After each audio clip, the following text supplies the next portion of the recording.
আওয়ামী লীগ যে 24 একটা গণহত্যা চালালো তাদেরও চাওয়া উচিত না? আওয়ামী লীগ গণহত্যা চালাইলো যে কথাটা আপনি বলতেছেন এটা ইতিহাস বিচার করবে।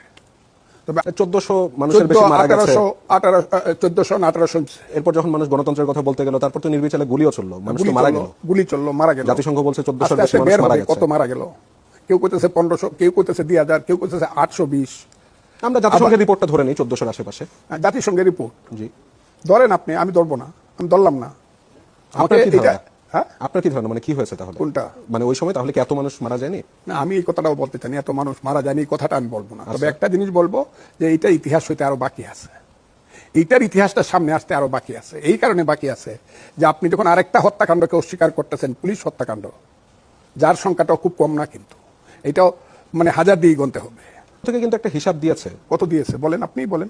খুব বেশি মানে বেশি নেই সেখানে। পুলিশের একটা অংশ তো পালিয়ে গেল, যারা ছিল দেশের বিভিন্ন জায়গায়, বহু জায়গায়। এখন সংখ্যাটা না, আপনি এই সংখ্যাটা কি 100 না হাজারে না না 100 এর নিচে, 100 এর নিচে? তাইলে এই সংখ্যার সাথে 71-এর যে সংখ্যা, এটার ডিফারেন্স সেই তুলনায় তো কেউ যাচ্ছে না ফজলু ভাই। হ্যাঁ, 71-এর সাথে তো জুলাইয়ের সেই তুলনায় তো কেউ যাচ্ছে না, কিন্তু 2400 তো গণহত্যা হয়েছে। কিন্তু দেশ তো তৈরি করছেন না। গণহত্যা হয়েছে কি? গণহত্যা কি হয়েছে? হয়েছে গণ আন্দোলন। এটা বিপ্লব হইল কেমনে, আর জুলাই যুদ্ধ হইল কেমনে? এরকে যুদ্ধ বলতেছেন, এরা রাস্তা দিয়ে পুলিশ ছাড়া হাঁটুক তো দেখি।